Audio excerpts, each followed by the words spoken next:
knowing that that has been the fulcrum, I will say, for what is going on in the Southeast regarding the insecurity. All the criminals and all the people going around causing mayhem in the Southeast have all said that it is because Mazen Namdekan is being held. We know that this is not the truth. It's just that we have gotten to the point where people are now hijacking a legitimate call for his release and turning it into something that has led to deaths and destruction of properties and so many other undescribable mayhem that is going on in the Southeast. And so we came to meet with the Minister of Justice and Attorney General because we know that at the end of the day, everything that happens in the political, in the legal scheme will eventually come to his office. And we came to appeal to him to help us to let Mr. President know that all leaders of the Southeast feel that the release of Mazen Namdekan will help in dousing all the tensions and everything that is going on in the Southeast. And we are very, very certain that his duty as the Attorney General also gives him the powers of nolle prosequi, the powers of making sure that litigation don't continue and the sufferings of the people of the Southeast continue. That is the essence of why we came here. And I think you know also, I think it's also clear that several different groups in the Southeast, including the Southeast Governors List, have all been making exactly the same type of plea. We think that this will help us to bring to an end all the insecurity. As this caucus met with Mr. Kanu to know whether he will be willing to accept either conditional release or not.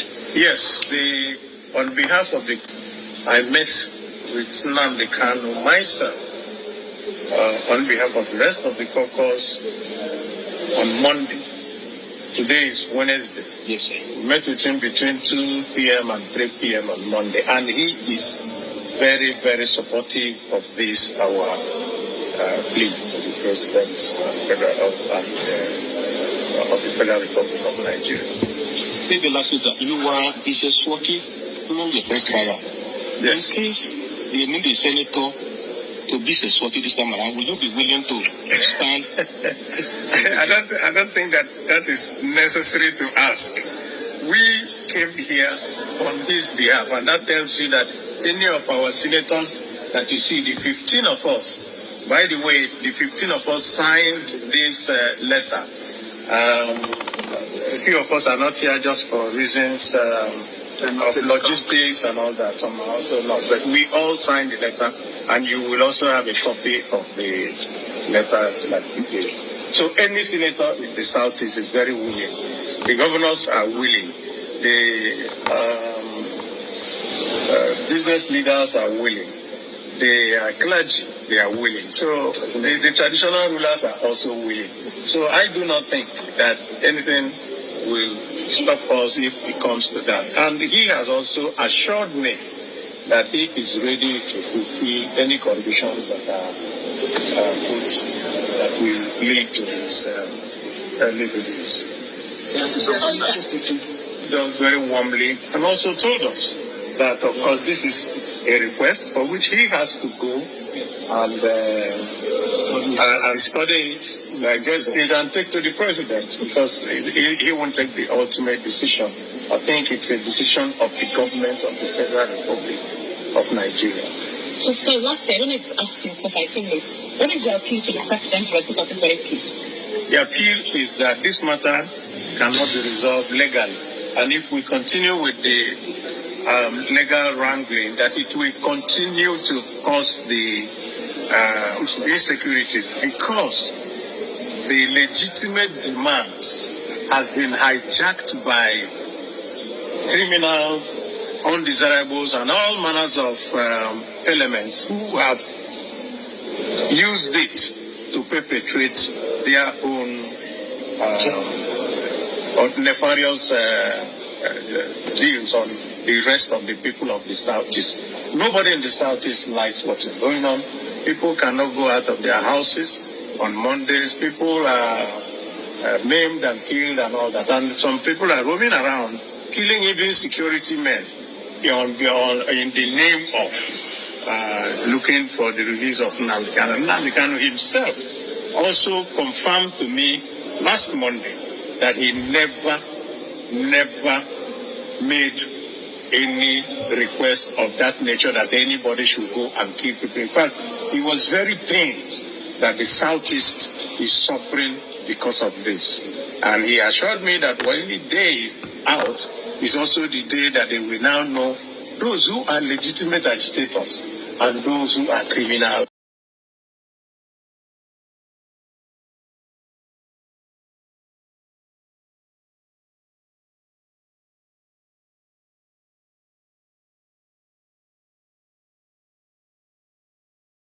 All right, my wonderful people, welcome back to this wonderful channel where we'll bring you back-to-back updates and information as you do. In case you have not joined our social media, and what are you waiting for? Kindly go ahead and subscribe, like, comment, share, and also remember to on your notification button so that whenever our news drop, you will be the first who will collect them. All right, let's go down to the news proper as you do. You don't share for the Obudo. I'm going to bring you the information one by one. Before I go to bring you the things where they happen for the Imo Bodo of Biafra, make I bring you the recent development in India, where one for Biafra bagged 25 years jail term in India, and I want to use this ample opportunity to tell Umu Igbo.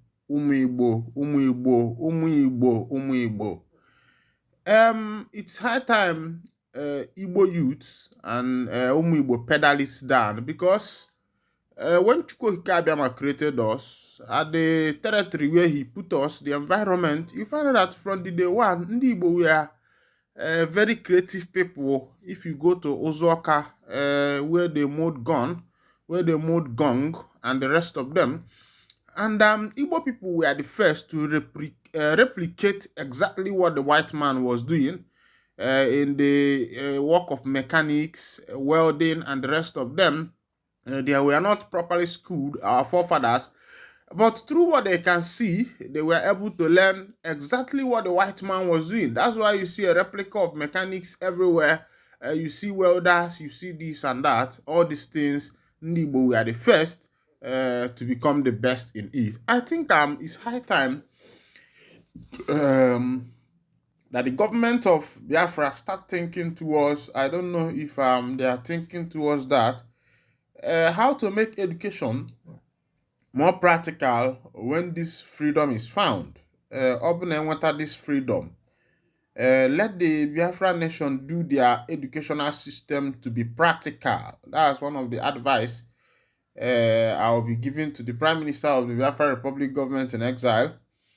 Let it be a practical system of education. Go to China, go to London, you see that these children are practicing. There is, of course, if education with practical makes it easy for someone to be able to understand very well. As it is, Mazi Nnamdi Kanu has said, like Nelson Mandela, that he will continue to stand on the path of peace and the path of justice, no matter what they are doing to him, that he will continue to stand on the path of justice. And we have been hearing Kepu that Kanu have been made some offers. Even he said it with his mouth to let go on this freedom fighting. But him, Kanu has said, until death do him pass, that he is not going to betray his people because of peanuts. And that is why Africa is going backwards, because our leaders have refused to make sacrifice They just want to take the little peanut they are getting from the white man, and upon that, they are betraying their people, which is very wrong and something I do not see as important. Let's go down to this particular information so that you go see as it hot. Remember that still today is July 3rd. As it be, like Mandela, Nnamdi Kanu stand for truth, justice, Kismen, right, Tinubu. Youth of Ibeku Ancient Kingdom in Umuahia, Abia State, kinsmen of the detained leader of the indigenous people of Biafra, IPOB, Mazi Nnamdi Kanu, have said that Kanu, like the late South African leader Nelson Mandela, stands for truth, equity, and justice. The youth, in a letter to President Bola Ahmed Tinubu, regretted that Kanu's agitation for equity and fairness for all was misconstrued by the previous administration, which decided to cram him into detention instead of addressing the fundamental issues he was raising. Identifying his continued detention despite previous court orders for his unconditional release as the major cause of tension and insecurity in the southeast. The youth strongly urged the president to consider the growing appeal from across Nigeria for his release. Earlier in a communique after an emergency meeting Tuesday evening at their national secretariat, Iseke Ibeku, the youth argued that Kanu was not a terrorist but only worried by the perennial injustice against his people and was crying for equity. The communique signed by their national president Mr. Martins Chidozie Nwosu and Secretary Chibuzo Onwukamuche respectively urged Tinubu to free Kanu just as the Yoruba Nation's promoter Sunday Igboho and social crusader Omoloye Sowore, also charged for treason, had been freed. It read in part, our brother Mazi Nnamdi Kanu only stood for truth, equity, and justice for the Igbo tribe and the eastern part of Nigeria. Just like Nelson Mandela, the South Africa, hence, his incarceration at the Department of the State Service DSS has become bearable to us, his kinsmen and brothers, knowing fully well that the catastrophe, instability, and insecurity that Mazi Nnamdi Kanu's detention has brought to the eastern part of the country. Warning politicians against any attempt to politicize the ordeals of Kanu, Ibeku youth appreciate all those genuinely committed to his freedom. They particularly urge the Apex Igbo Social Cultural Organization Ohaneze Ndi Igbo to caution ex-president Reno Omokri, ex-presidential aide Reno Omokri, against unguarded utterances and provocative comments on Kanu. We urge politicians not to politicize the detention of our dear brother Mazi Nnamdi Kanu and to objectively work towards his unconditional release. As it be, there are some comments that have been coming from Reno Omokri recently.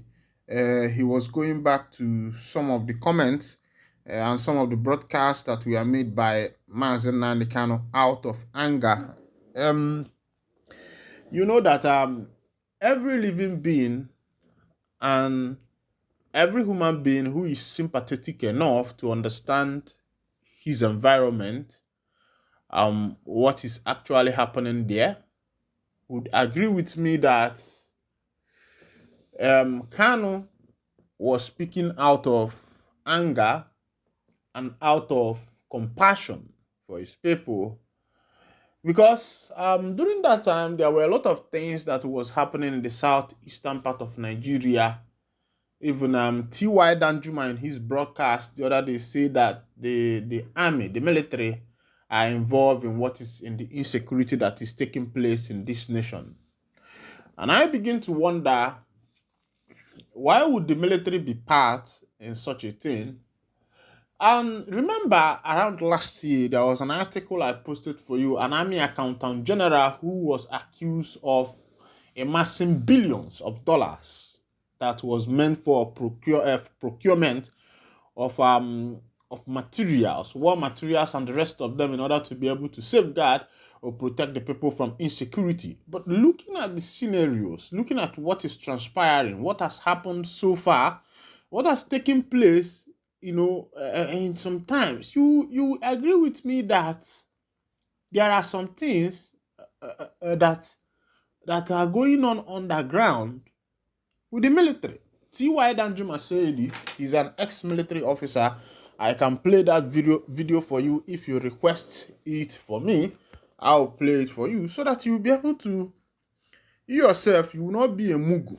You will not be a mumu on what is actually happening on this nation. You find that the people who are doing what they are doing actually know what they are doing. It's not as if somebody is telling them to do it, but they actually know what they are doing. But in the bias again, omakwa walo, kabalo, malongia. Let me bring you back to what happened in India with Nwafibo, who was caught with a lot of illicit drugs, and he is going for 25 years imprisonment. The National Drug Enforcement Agency announced on Tuesday that Freeman Obonna, a drug trafficker arrested and prosecuted by the agency, has been sentenced to 25 years imprisonment by a federal high court in Lagos. The NDLA's Director of Media and Advocacy, Femi Babafemi, disclosed this in a statement on Tuesday.